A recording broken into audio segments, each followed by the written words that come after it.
Hi fellas, here's my F&I oscilloscope, and it's hooked up to a transistor in my own special way, just above the screen actually.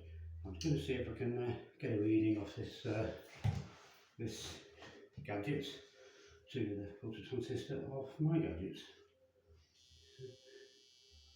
There we go, that's it, yeah. Actually goes nearly full screen, that's how you adjust it.